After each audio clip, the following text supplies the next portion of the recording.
want to talk about 3 things that I've noticed oftentimes get women stuck. Out of all the women that I've trained, of all the women that I've coached over the years, these 3 things tend to be the most common that pop up as to why women are struggling to lose weight, why they hit a plateau, and why they kind of can't break through to the next level. Okay? So, thing number 1 that I see very, very often is that women are overeating fats. Okay?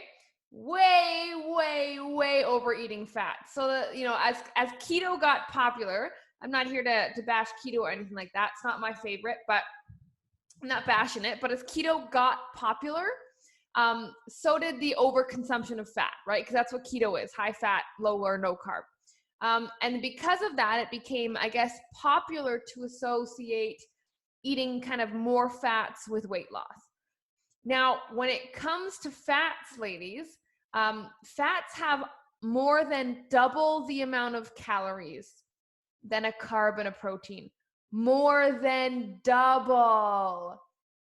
So that means you can't eat nearly as much fat as you do protein and carbs if you'd like to lose weight. And it's also twice as easy to overeat it because it has double and more than double the calories. So it's a very tricky little food molecule compound thing. It's very tricky. So, I see people adding butter to their coffee, right? I see people throwing in seeds into their smoothies like crazy every morning, like flax seeds and chia seeds. I see people throwing avocado on every salad they eat or on all the toast that they have. They think nuts, a handful of nuts is a nice healthy snack, and it's healthy fat for sure, but there's tons and tons of calories. One handful of nuts could have like 400 to 500 calories. And if you're at the end of the day and you're like, oh man, I was so good today, I behaved, I ate well, I'm really craving something, I don't want to give into that cookie, I'll just have a handful of nuts instead, right? And we think we did good and we pat ourselves on the back. We're like, woohoo, I made healthy choices. And then we step on the scale and it just demotivates us. It just ruins us because we're like, what the hell happened? I did so good. I even resisted my cravings. But it didn't come down to healthy versus unhealthy at the end of the day. It came down to calories in versus calories out. And so nuts and cheese, right? Putting cheese, if you ever get like a burrito bowl or burritos, you might as well just not even add the cheese because you don't even taste it. But yet we overdo it on the cheese. We cook our breakfast egg in oil. Then we cook our lunch chicken in oil. Then we go home and we cook something else in oil. Even if it's just a tablespoon for to grease a pan. It adds up. And without a doubt, just by eliminating, the oil and using a 0-calorie spray, just by illuminating the fact that I'd rather you have the one cookie than a handful of nuts, that's how crazy the calories are. Just by making little changes like that, not cutting out fat, because we need fat, especially as women. We need healthy fats for our hormones and things like that. But usually, like I can say with confidence, more than 99.9% of the time, women are overeating their fats and they don't even know it. You really only need about 20 to 30 grams of fat a day if you're looking to lose weight. That's really kind of all you need. So if you're listening to this and you're like, oh yeah, I tried that butter in my coffee trend. That's a crazy trend. Oh yeah, I add seeds to my smoothies all the time, right? Thinking it's healthy and it's just extra calories. It's not doing anything for you except maybe making you regular, but there's other things that can have the same effect. And you're cooking with oil all the time, or you're having lots of, salads, but the dressings, they get us. And then we think we're having a healthy salad and oh my goodness, I resisted the burger and I had a chicken salad instead and it wasn't worth it. It didn't taste good, but oh, I'm determined. And then we jump on the scale again. And it's this very, very crazy cycle. And so I challenge you, if you think you're eating healthy, if you think you are eating properly for weight loss and the scale is not moving, it is because you are eating too much. And oftentimes that too much is almost always linked to just over fat consumption. Because it has more than double the amount of calories as a protein and carb, eating half of it is still the same as eating a singular protein portion. And it's not as filling, it's not as satisfying. They're harder to measure. Oil is kind of hard to measure sometimes. So be very, very wary of that. And just educate yourself. Read the labels more. Read the labels. If your goal is like 20 to 30 grams of fat per day, go look at a salad dressing bottle. Seriously, it'll blow your mind. 1 tablespoon, then you'll see how many grams of fat are in it. You're like a quarter of the way there. And it's only lunchtime, right? So be very careful of that. And also, if you consider yourself, somebody who's good at making healthy substitutes, I would challenge you as well. Because when it does come to weight loss, it is not about healthy versus unhealthy, okay? It is about calories, calories, calories. If you overeat, it doesn't matter what you ate. Could be 3,000 calories of broccoli, 3,000 calories of McDonald's, 3,000 calories of watermelon. It was still overeating. And your body's going to process it and store it the same as fat. If it's over the amount of calories you need in a day, it stores it as fat. And that's just a fact of the matter. Now, of course, healthy versus unhealthy foods will make you feel different, right? If you ate 3,000 calories of McDonald's, you wouldn't feel very great. You'd be tired, you'd be lethargic, maybe you'd get, bad skin, maybe you'd be more moody, you wouldn't be as full because it's not as much volume as something else with the same calories. So that's the caveat.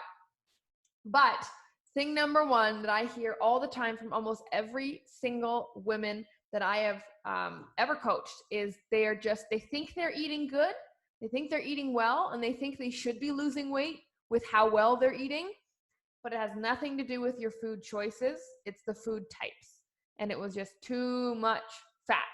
So that's the easiest place to start if the scale's not budging. Okay, so use 0-calorie cooking spray. Stop adding cheese to everything. You'll survive without butter. No, nuts are not a good substitute. They're healthy, but not a good substitute when it comes to weight loss. And yeah, avocados as well. They're not a vegetable. They're not a fruit. I mean, technically they are, but they are just very, very, very high in fat. So they're not going to be a healthy substitute as well. So learning things like that and reading the labels, really going to illuminate your mind because it adds up.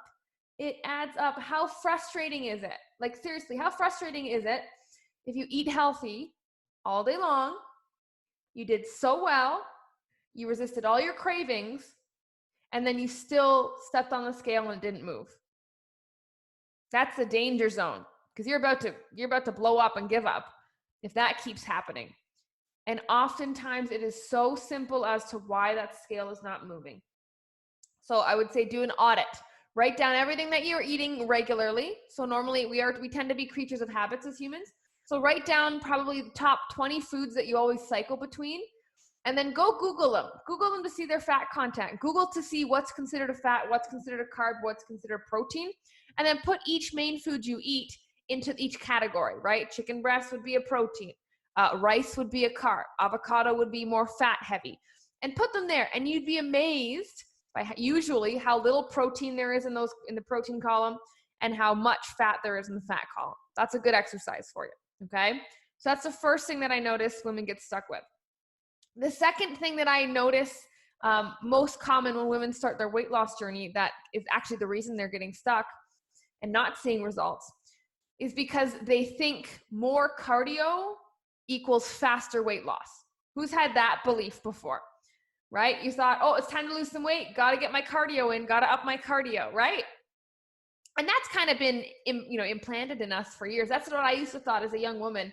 When I first started in the gym, all I would do is go on the elliptical for like 30 minutes, 60 minutes, and then I'd go on the treadmill for another 30 and 60 minutes, right? Like, why am I doing 2 cardio sessions? That's so boring, right? Like, no way I can keep that up.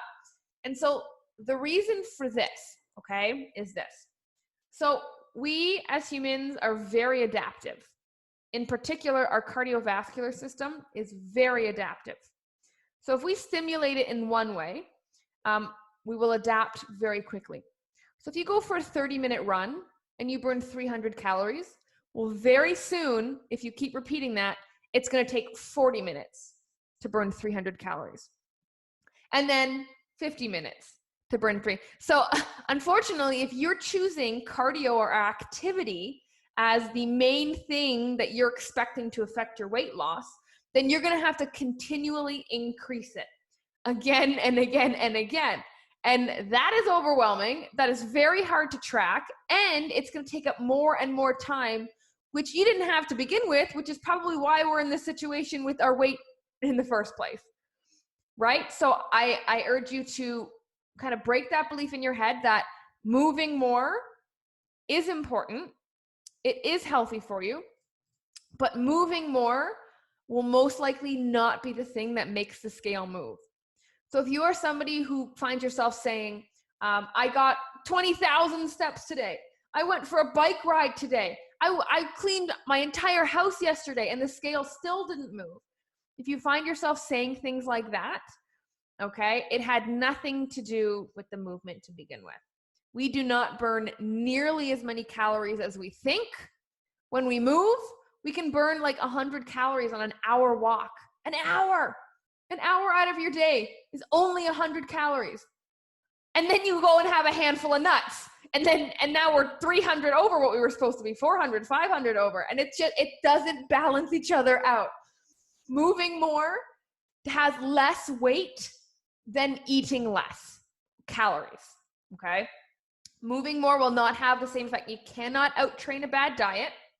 And what I don't want you to do, or what I want you to get out of the habit of, is punishing yourself for overeating by working out more, right? You ever eat poorly and then you said, oh, I'll do double workouts tomorrow, or I'll go for a run, right? When we try to punish ourselves with physical activity, we're now building a bad relationship with it, where it's now this punishment and we dread it and we don't enjoy it. So how the hell are we going to keep that routine up, right?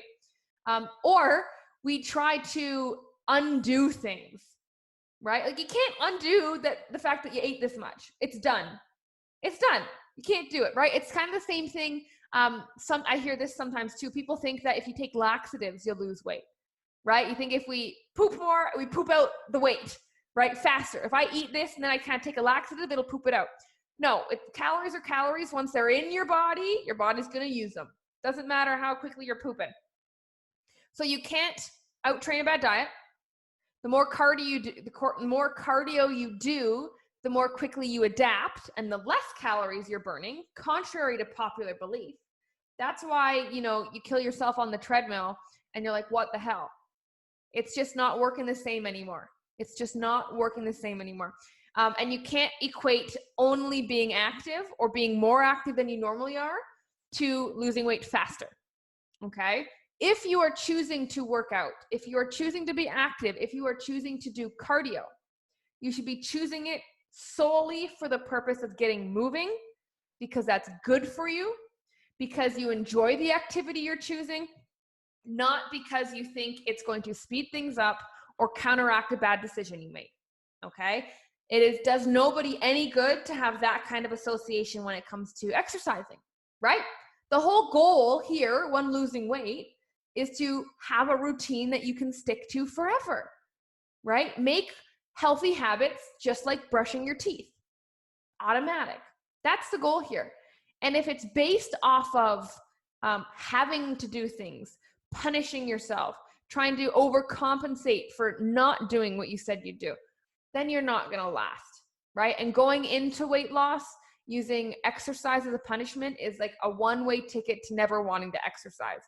So if you're somebody who finds it hard to get motivated to work out, and you're like, you're the person that has every intention to work out, but then by the time nighttime rolls around, you're like, oh, I'll do it tomorrow, right? We push it off. You can't get yourself to do it. It's simply because you built a bad relationship about how you think about cardio or movement or exercise. And it will not speed up results. Okay, we do it because it's going to make you feel great. It's going to give you energy. It's going to get you toned. And feeling that way is what makes you make better decisions. It's what allows you to keep a calmer, clearer mind to make better decisions. That is why exercise is important on a weight loss journey. Yes, it does play some role in decreasing the scale. Absolutely. Of course, you're burning calories, but it doesn't do nearly as much as you think. What its main responsibility is giving you a clear mind to make clear decisions.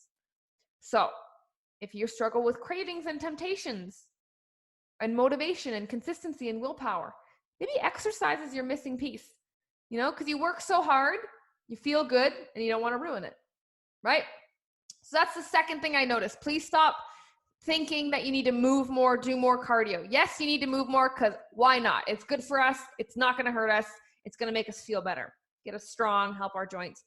But please don't do it with the main goal of speeding up your weight loss. You're just perpetuating a bad relationship, okay? So that's the second biggest kind of myth people come into a weight loss journey with. Now, the third thing that I see women struggle with and that really holds them back in pretty much every area of their life, but in weight loss in particular, is the words that they use to describe their journeys and their tasks and their habits, okay? And what I mean by that is, if you say something is hard, guess what it's going to be? Hard. If you say something is stupid, guess what it's going to be? Stupid.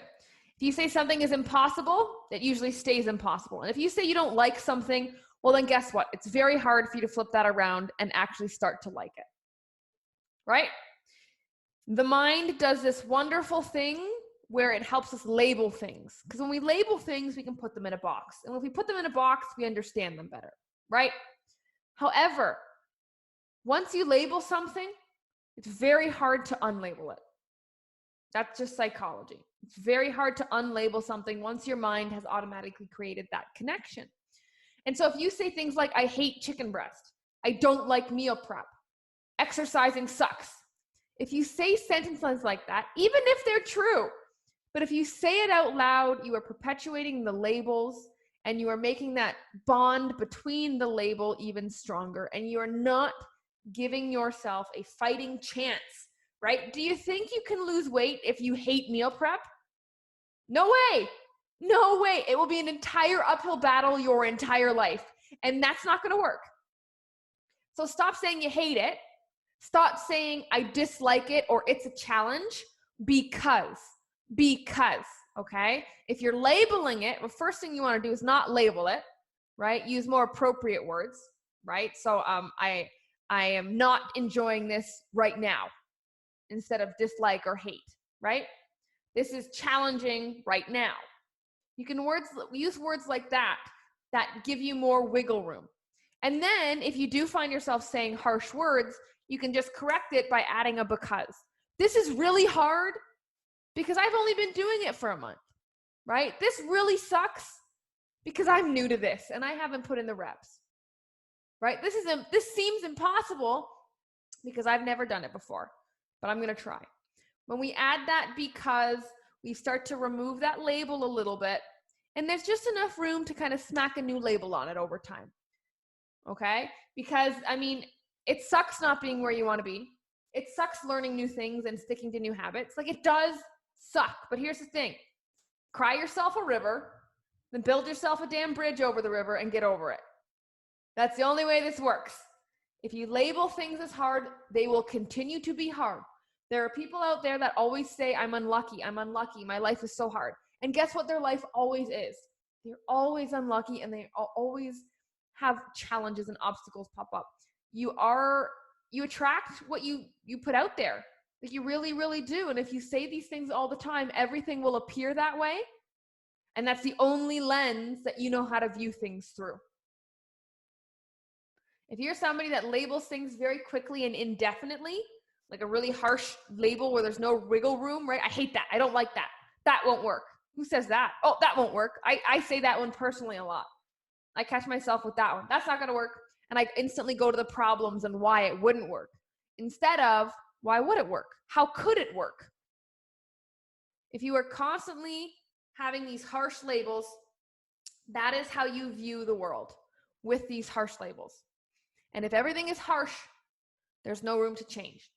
And if there's no room to change, you're going to stop trying to change after a while, and you're going to give up altogether on your journey and not going to want to do it. You're going to settle.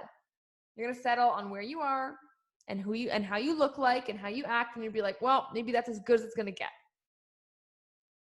And that's a horrible feeling, settling because you got beaten down to settle. Life beat you down.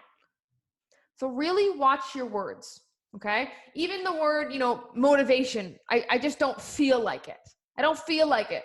I'm not motivated. I don't have willpower. If you say those things, they are true. They are true. And here's the thing, motivation is not an excuse not to do something or to do something. Bills got to get paid regardless. We make that work. Why don't we make our health work? If you are somebody that says, I struggle to be consistent, I struggle to have willpower, I can't say no. If that's what you find yourself feeling or saying, you've now become dependent on needing motivation to do things, whether that's everything in your life or just health related. And that is a death sentence. If you cannot figure out how to get things done without being motivated to do so, you'll forever get 50% of the way there, because 50% of the time you will not want to do anything, but there's still things that need to get done. If you follow a meal plan 50% of the time, will you reach your goal? No way. If you do 50% of your workouts, will you reach your goal? No way. If you listen to coaching calls 50% of the time, will you be in the right headspace to make good decisions? Only 50% of the time. It's all connected. It's all connected. The words you use determine how you view things. And how you view things determines whether or not you're going to try harder or whether or not you've already talked yourself out of even trying. And check yourself. Have you become reliant and dependent on motivation? Because the answer is always go the extra mile. Go the extra mile. Guess what? It's not very crowded when you get there, because nobody goes there. Nobody goes the extra mile. Go the extra mile because it's not crowded. It won't be crowded when you get there. You know you can work harder. You know you can work harder. You know it. Why aren't you? Cry it out. Build a bridge. Get over it. All right? So those are the top 3 things that I see right away that are holding people back from progressing on their journey. Not even just weight loss, but in life in general. Those are the 3 things that I see are holding people back, how they view those things. So definitely, I would say if anything resonated with you, rewatch this call, really pinpoint what exactly it was, and then start implementing some change with this new knowledge. Okay, knowledge isn't enough. We gotta use it for something. It can't just stay in our brain. Otherwise, you might as well have not even learned it. So I want you to brainstorm some ways to use this new knowledge. Maybe it's just talking to yourself different. Maybe it's, taking some things out of your pantry or changing some recipes around, or changing your relationship with exercise, whatever it may be. At the end of the day, the answer is always work harder. Work smarter with a coach, so you're not making mistakes or making mistakes that can be avoidable. But at the end of the day, you still got to work hard. You got to work smart and hard. People think it's one or the other. You got to do both. Have you been doing both equally? That is what I want to leave you with.